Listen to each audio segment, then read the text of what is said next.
मन की इच्छा पूरी कर दी है, लेकिन 60 भार सोना हमारा बाकी है।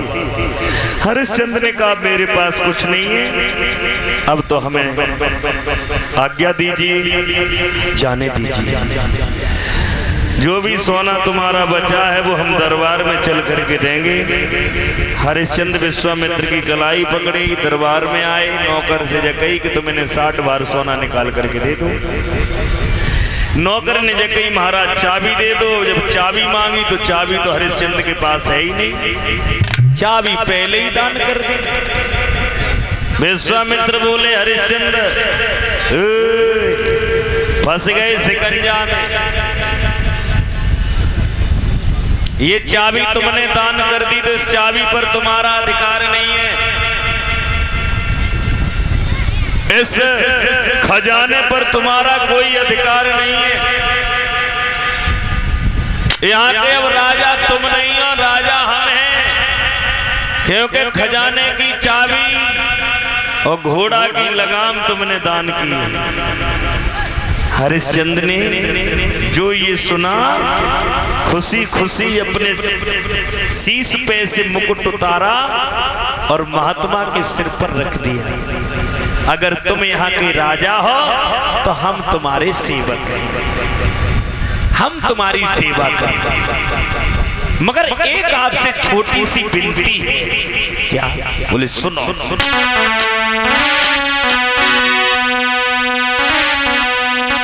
एक विनती नाथ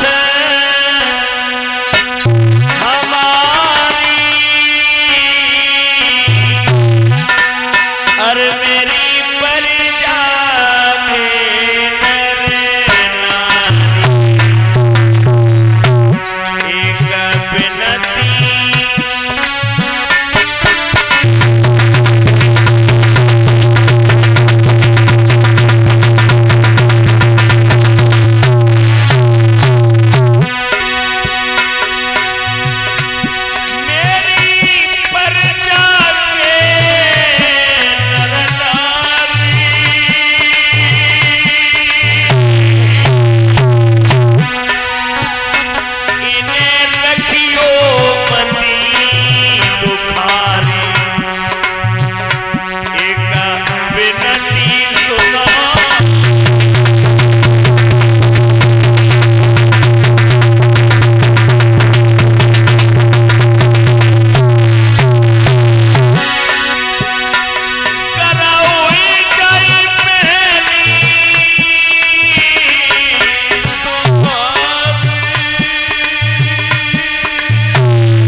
विश्वामित्र बोले हरिश्चंद्र राज गया, रोने लग गए।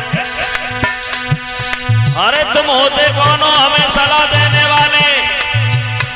हम प्रजा को सुखी रखें दुखी रखें, मेरी मर्जी है तुम्हारी नहीं। और ये बात तो तुम्हें पहले सोचनी थी, पहले नहीं सोच विचार किया,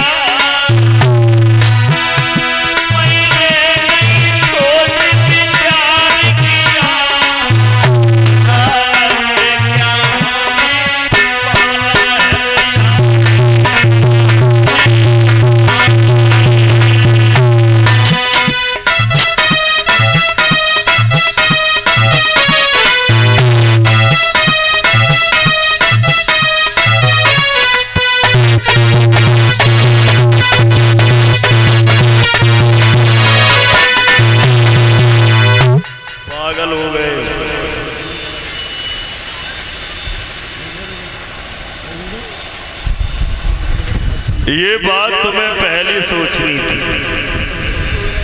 और अगर तुम ये चाहते हो कि मेरा राज्य हमें वापस मिल जाए तो एक काम करना पड़ेगा। विश्वामित्र बोले हरिश्चंद्र क्या करना है? पूरी बात सुनो, क्या करना है? तुम्हारे धर्म की ध्वजा फौर आ रही है, लोग कह रहे हैं हरिश्चंद्र जैसा राजा कोई नहीं है, इसलिए तुम अपने मुंह से मना कर दो कि मैंने देने लेने की कोई बात नहीं की, तुम पधारो, मैं चला जाऊंगा, तुम्हारा राज बच जाएगा मगर धर्म चला जाएगा। बस इतना तो कहना कि मैंने लेने देने की कोई बात नहीं की। और इतनी बात अगर कहोगे तो तुम धर्म से डिग जाओगे, और उसी को डिगाने के लिए मैं आया हूं। इसलिए सुनो, अब राजा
मैं चला जाऊंगा, तुम्हारा धन बच जाएगा, राज बच जाएगा।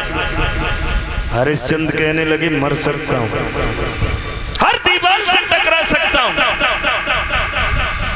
दुखों का पहाड़ उठाकर चल सकता हूं, मगर मैं अपने मुंह से मना नहीं कर सकता। विश्वामित्र बोले मना नहीं करोगे तो खड़े क्यों? चलो बिछने के लिए, लाओ 60 बार सोना। हरिश्चंद्र बोले मेरे पास कुछ है नहीं, कुछ भी नहीं है, एक काम करो तुम हमें बेच लो। विश्वामित्र बोले पागल है, बेच लो, तुम्हें कौन खरीदेगा? तुम राजा हो, मेहनत करना जानते नहीं, मजदूरी की नहीं, तुम्हें कौन खरीदेगा? और दूसरी बात ये कि तुम्हारे अकेले बिकने से रण पूर्ण नहीं होगा। हरिश्चंद्र बोले हम अकेले नहीं हैं, हम 3 प्राणी हैं, एक मेरी पत्नी है, एक छोटा सा बेटा, 3 प्राणी हैं, और तीनों प्राणी बिक जाएंगे मगर धर्म को नहीं छोड़ेंगे। बिक जाऊं पुत्र नारी बेचूं, और मैं दर दर की ठोकर खाऊं।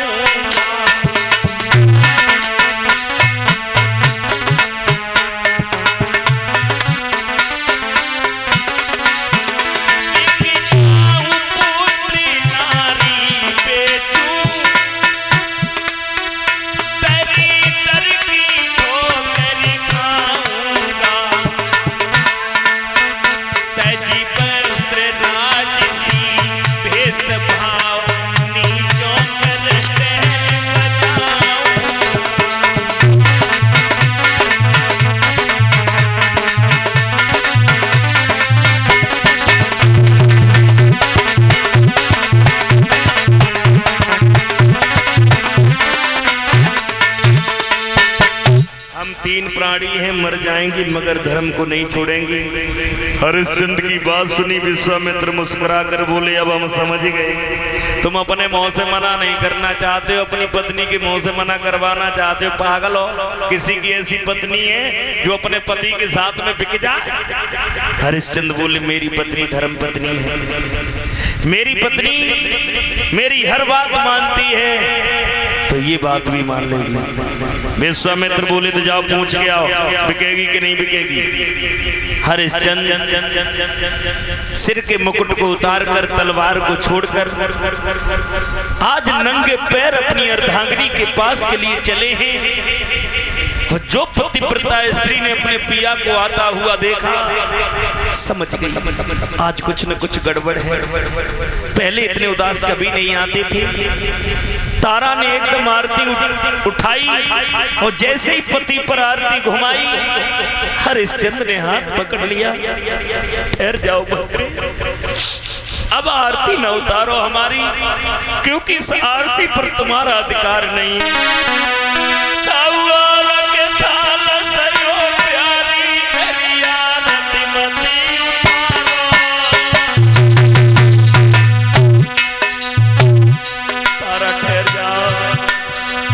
गोबर के थाल से मेरी आरती मत उतारो।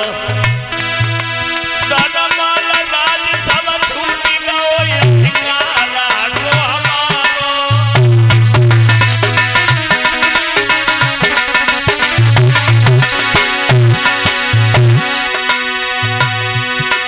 महाराज भूपति हिलकी भरी आई और पकड़ नारी की बात आज जनिबात लगी। प्यारी उठ गए भगवान या देवो प्यारी उठ गए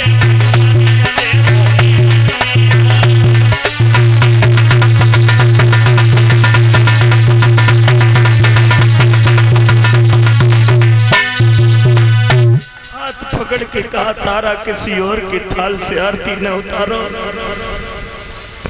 ये राज छूट गया, मेरा अधिकार चला गया, अब इस थाल पर तुम्हारा कोई अधिकार नहीं है।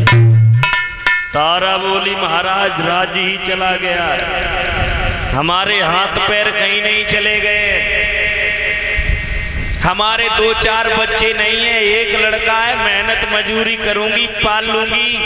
राज के जाने से इतने दुखी? अरे काय बात का दुख? हरिश्चंद्र बोले तारा राज जाने का दुख नहीं है, दुख सिर्फ इस बात का है मेरा सब कुछ चला गया फिर भी हम महात्मा के रड़ी बने बैठे। सब कुछ लुट जाने के बाद भी हम कर्जदार हैं। तारा क्या तुम हमारे साथ बिक सकती हो? क्या हमारे धर्म की नाव को थोड़ा सहारा दे सकती हो? तारा कहने लगी स्वामी ये क्या कह रहे हो? मुझे पूछ रहे हो बिक सकती हो? अरे मैं आपकी अर्धांगिनी हूं। और सुनो कि चलियो राजन जल्दी चलियो।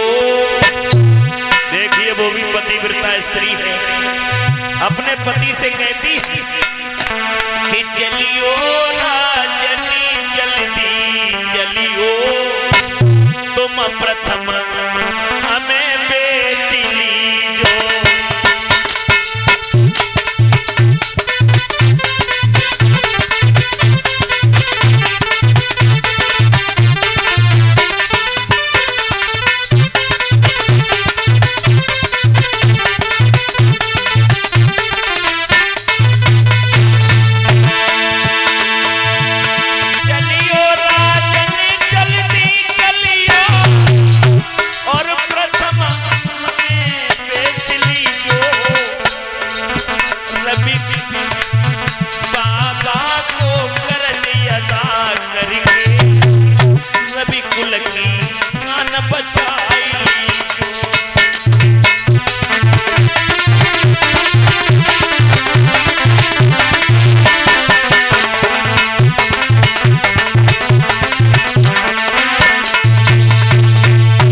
देखिए वो स्त्री अपने पति से बोली स्वामी इसमें पूछने की जरूरत नहीं है, तुम्हारा अधिकार है मुझ पर। अरे ये बेचना तो बहुत छोटी बात है, हमारे शरीर के टुकड़े टुकड़े करवा दो, फिर भी मैं मना नहीं करूंगी क्योंकि आपकी पत्नी वो भी स्त्री थी जो पति के संग बिकवे के लिए तैयार होगी। आज कल की अगर कोई महिला होती बात से कह दो कि तुम हमारे धर्म के काम में बिक जाओ तो जकाती तुम बिको, तुम्हारे मम्मी पापा बिके, पूरा खानदान बिके और हम बिके, मैं नहीं बिकूंगी। क्योंकि आजकल स्वार्थ का मेला है, मतलब का मेला है। ऐसा नहीं है कि आजकल की स्त्री अपने पति को चाहती नहीं है, चाहती तो बहुत है लेकिन चाहती कब तक है? जब तक दो चीजें दिखाई देती रहती, जेब में पैसा और शरीर में शक्ति, तब तक बहुत प्रेम करती। और एक घर की बात नहीं है, माफी चाहता हूं, एक विद्वान लिखते हैं अरे नारी प्रेम जवैया लोगान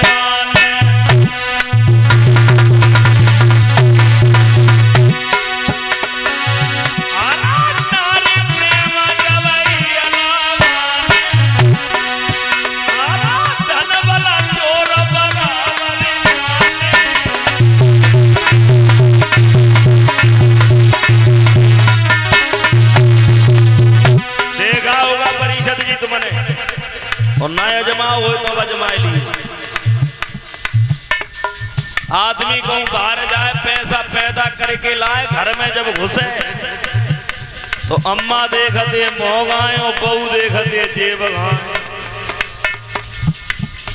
और जेब जले उचकी उचकी दिखाई देते, तले बड़ी सेवा करती हैं, बिना मांगे पानी तैयार, बिना मांगे रोटी तैयार, रोटी खवा दीजिए, कान में धीरे से खा दीजिए। तुम इतने दिन बाद आए, तुम्हें मालूम हमारे कुंडल कब के टूटे पड़े,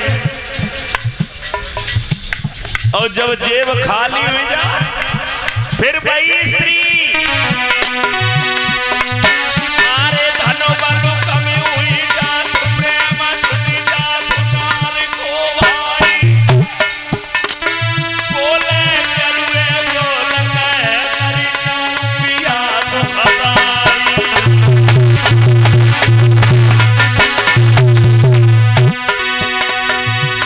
लेकिन एक बात का ध्यान रखो, हल्दी गर्दी ना तजे, हल्दी गर्दी ना तजे, खटरस तजे न आम, सील बंद गुड़ ना तजे, अब गुड़ तजे न गुलाम। हर आदमी एक जैसा नहीं होता।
रानी तारा बोली है मैं तो बिक जाऊंगी मगर मेरे पुत्र का क्या होगा।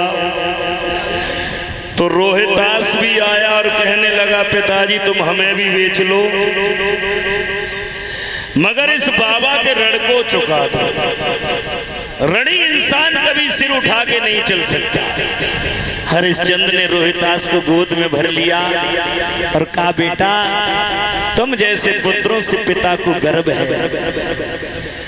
चंदन की किरचें भली और गाड़ी भरे भलो न काट, और अगर सपूत है तो एक ही भलो कपूत भले नहीं 60। सपूत अगर है तो एक ही काफी होता है, कपूत 50 अच्छे नहीं होते। तीनों प्राणियों ने बिकने का विचार बनाया तो तजे वस्त्र या भूषण सकल कपड़ा फटे तन धार के, दमड़ी नलिनी हाथ में चल दीने लात मार के। इतने भरे भंडार में से एक कौड़ी भी नहीं उठाई। क्या वेशभूषा थी उस समय उन तीनों प्राणियों की कि रानी को सब सिंगार छुटो, केवल एक साड़ी मोटी है, राजा पर केवल धोती है, बेटा पर सीन पर लंगोटी है।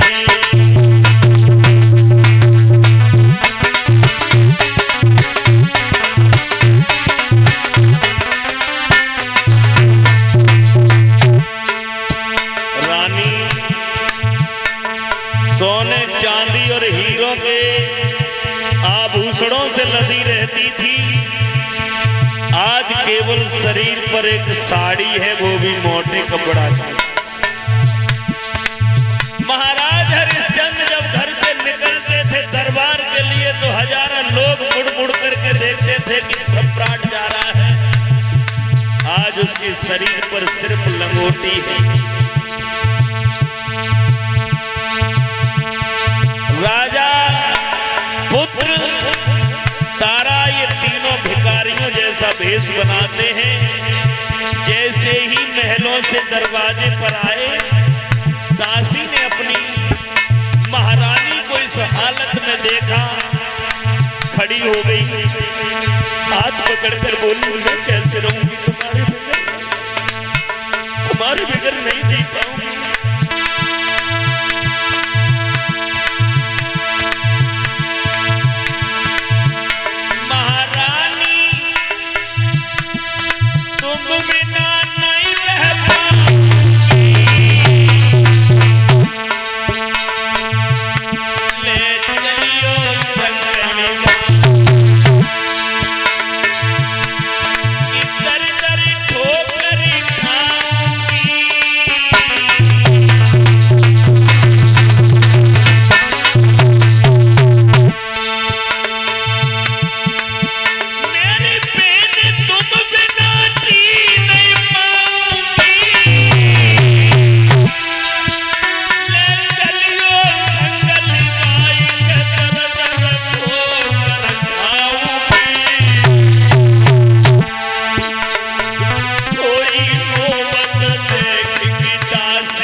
महारानी जब रोने लगी है तो हरिश्चंद्र ने समझाया और कहा, तारा, मोह जाल में फंसना भी ये व्यर्थ है, इसलिए धीरज रखो, आगे चलो।